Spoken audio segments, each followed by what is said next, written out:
He's won races in French F4 and Formula Regional. And in F3 Asia, he nearly took the championship. He's supporting F1 this year in Formula 3, and who knows just how far he can go. Today, we're in the Grandstand with Pierre-Louis Chovet.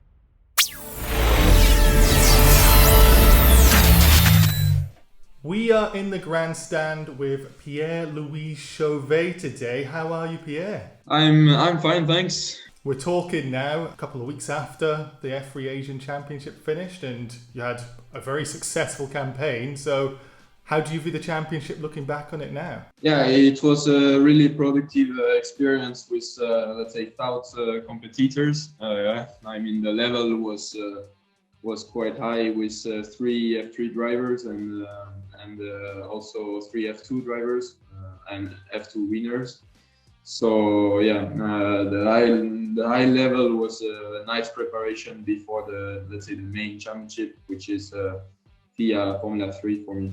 You were leading the championship for quite some time, and of course that last round it all unravelled. Are you disappointed to have come second, or are you actually quite happy now you look back on it to think, that's not where I expected to come? I'm actually quite happy because for sure I was disappointed on the moment because I was aiming to win the championship after, let's say, the nice round 4 I have had in Dubai. Now looking backwards, I will take the positive out of it, and I performed quite well with the most wins of the championship, 6. So I'm already proud about that, and I will learn from this experience to win the next championship battles. We saw early on Derouvela and Joe, who are of course F2 and very experienced, a lot more experienced than yourself, and they were winning races early on, but then you became the first driver to win 3 races in the championship. Was that something you expected before you went in, to be going there and beating those guys? I mean, the entry list of the championship was relevant, and the championship was the level was really high. So honestly, I wasn't expecting to win 3 races, but after my first win, let's say, I got more confidence for the rest. Did you just completely different from that? Were you speaking to those guys? Were those guys, looking at you thinking, oh wow, who are you? I mean, when I was speaking with them at the beginning, they didn't know me. I was a bit surprised, let's say, of the beginning of the championship. And then, after 3 or 4 wins, we started to speak about, the championship, and we just talked about our experience in this championship, and it was nice. Could you tell when you were racing on track that, that's Joe, he's from Formula 2, and that's Beganovic, he's from Formula Regional? And each driver has his experience and driving style.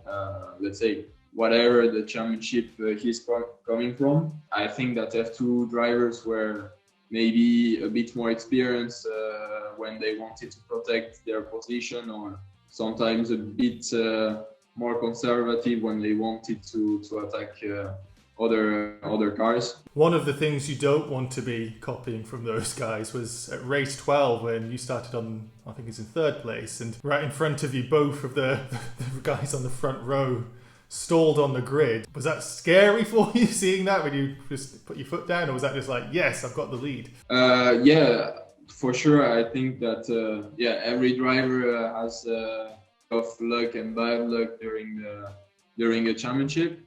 And so for sure, when I started and I overtook them, I was just happy at the moment for maybe 3 seconds, and then I just tried to focus on my driving and to bring back home the win, which is what I did. So I was happy and proud about that.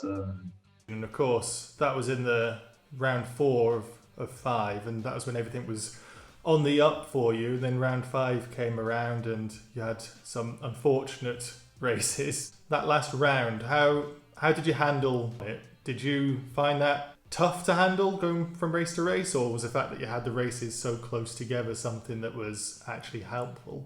Yeah, in fact, I think that was helpful because, for example, when we wanted to try something on the car, we wanted to try it quickly, let's say. So that was, let's say, nice to have really close test days with the previous races to try some setups.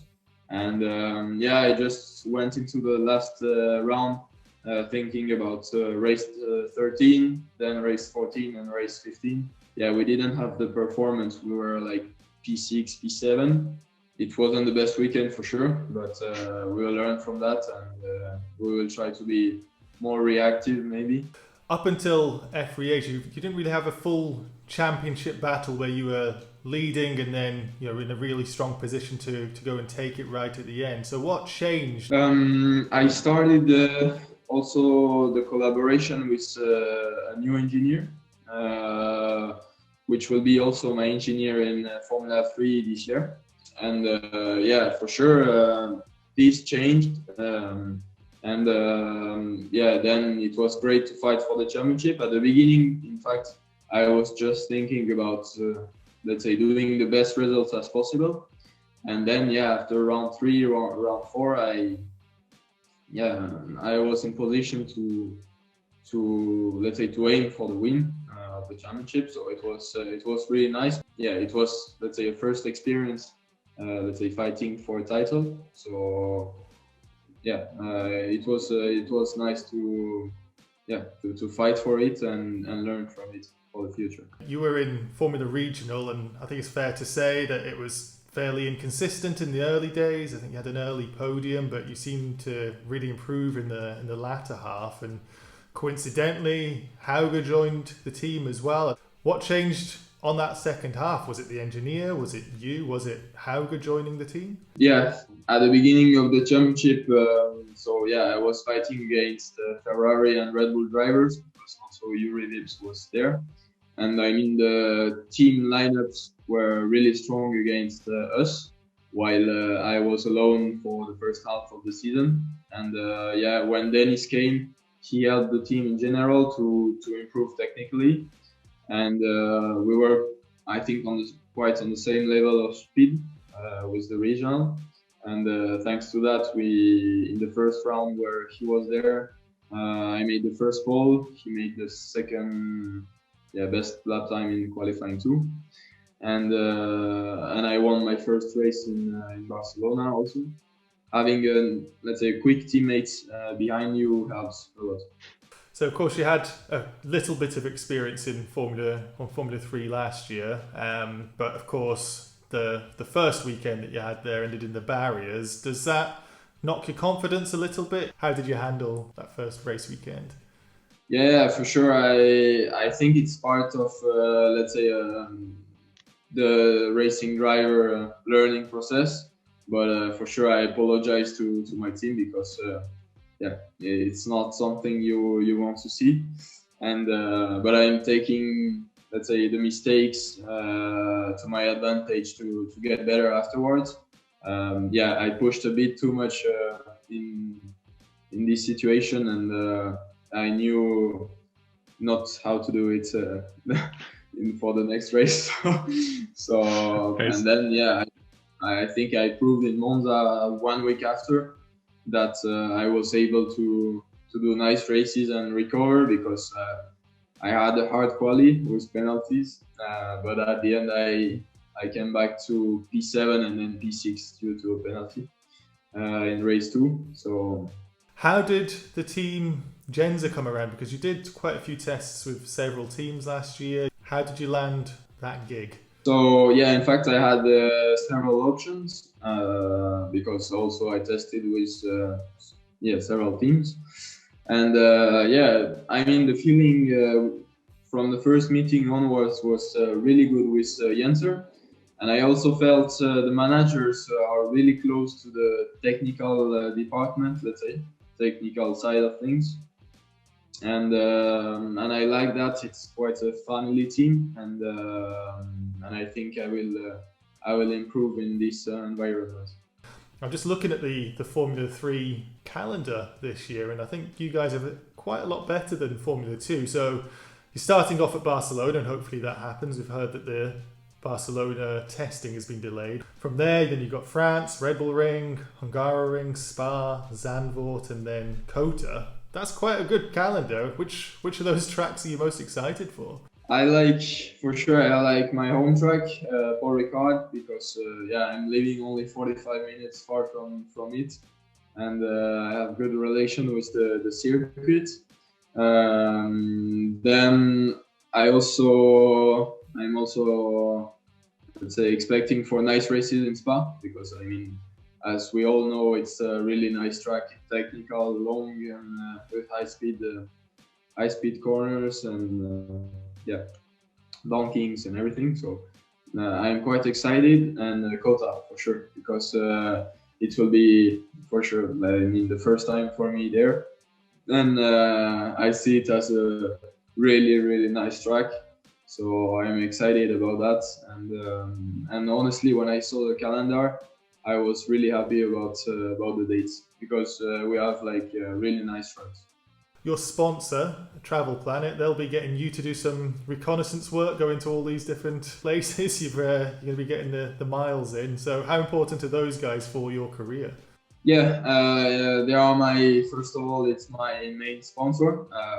In fact, I struggled a lot at the beginning of my career, especially in go-karts, because my parents are, let's say, from the working class. And I couldn't do more than 5-6 kart races during, let's say, the year where I struggled. So after 6 months, my parents told me, okay, you need to find sponsors. So we'll make like a PowerPoint book, and you will go and search for sponsors, because this is your chance. And I did so. I went alone, so from the age of 12 years old. So let's say the managers were quite impressed, and so they started to help me. And I found Travel Planet end of 2000, let's say, in the middle of the season of 2019. And and we signed an agreement in 2020. It changed my life. I mean, now I'm able to do Asian F3, FIA F3, and without my sponsors, it would have been impossible even to do one race. So we've seen historically Nick de Vries didn't make it to Formula One, but he got that Formula E seat. Is that something you'd be interested in? Would you be happy to go into Formula E if a Formula One door just wasn't open? So yeah, for sure. For the moment, my target is F1. There is no doubt on this. I'm 100% focused on this target.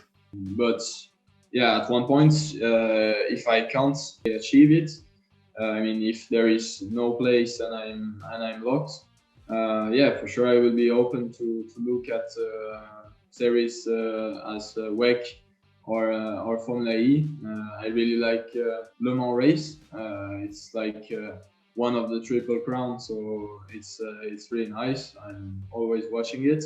The number one target is F1, but I will be open to see other series if at one point I can't go into F1. To close things off, we've got some questions from fans. Oscar Pierre-Louis Marcus asks, are you planning for 1 or 2 seasons in Formula 3? No, for the moment the goal is to perform this season and then to integrate a top team in F2. So my target is to perform, but to do 1 season. Team Beganovic, and they've been very active following Grand Prix Grandstand, thank you. They ask, what is your favourite Asian F3 race? My first win was really nice because I struggled a bit at the start and I had to overtake Dino and then Roy Nissani, and also the battle against Gian Daruvala starting from P2 in Abu Dhabi Corkscrew racetrack. It was really nice. Manon Posthumus has asked, biggest achievement of your career so far? I think my vice champion title in Asian F3 was really nice regarding, let's say, the championship level.